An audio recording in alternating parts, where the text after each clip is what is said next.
रोज़ाना का आम सालन और रोटी खाकर भी इंसान तंग आ जाता है, और इसलिए सालन को रोज़ाना नए तरीके से ट्राई करके देखना चाहिए। लेकिन रोटी और सालन के बगैर तो पेट भरता भी नहीं है। जो लोग रहने के खाने के आदी हैं उनका तो बिल्कुल ही गुजारा नहीं होता रोटी के बगैर। थोड़ी देर ना खाएं तो जान निकलना स्टार्ट हो जाती है। तो आज हम लोगों ने ट्राई किए थे बेसन के लड्डू। बेसन के लड्डू बनाने के लिए सबसे पहले यहाँ पे हमने ली एक दोरी, उसमें ऐड कर दिया गरम मसाला और सूखा धनिया, और इसकी अच्छी तरह से पिसाई कर ली।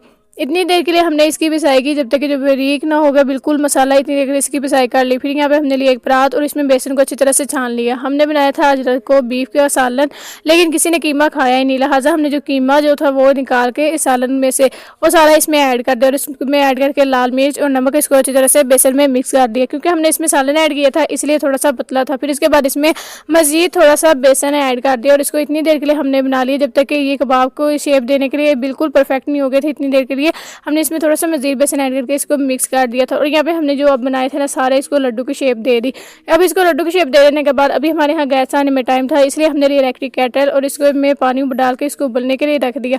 फिर इसके बाद इसमें ऐड करके लड्डू इसको अच्छी तरह से हम लोगों ने उबाल लिया। इतनी देर के लिए हमने इसको उबाला जब तक कि इसमें अच्छी तरह से पक नहीं गए थे लड्डू, बिल्कुल अंदर तक नहीं पक गए थे। इतनी देर के लिए इसको पकाया था। इलेक्ट्रिक केटल का ये बहुत ज़्यादा बड़ा फ़ायदा है कि अगर गैस ना हो तो आप इसमें चाय भी बना सकते हैं और पानी को गर्म भी कर सकते हैं, और कोई और चीज़ भी, नूडल्स वगैरह भी आप इसमें पका सकते हैं आराम से।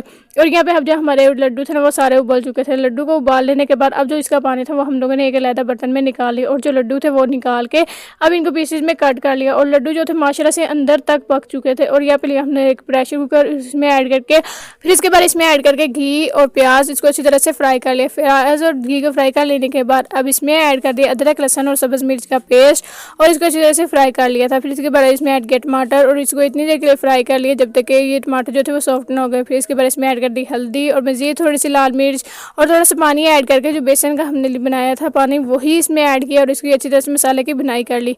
मसाले की थोड़ी देर के लिए बाद बुनाई कर लेने के बाद अब जो हमने बेसन के लड्डू तैयार करके रखे ना काट के, वो इसमें ऐड कर दिया और इसको थोड़ा सा भून लिया। बुनाई कर लेने के बाद बेसन के लड्डू के अब इसमें जो हमने पानी निकाल के रखा था वो इसमें ऐड कर दिया और इसको अच्छी तरह से पकने के लिए रख दिया। और तकरीबन 5 मिनट में हमारा मज़ेदार सा सालन पककर तैयार हो चुका था। और हमारा बेसन की ये रेसिपी अगर आपने भी अभी तक ट्राई नहीं की तो इसको आम सालन को छोड़कर एक दफ़ा इसको भी ट्राई करके देखें, बहुत ही ज़्यादा मज़े की आपको लगेगी। मिलते हैं अगली वीडियो में, तब तक के लिए अल्लाह हाफिज़।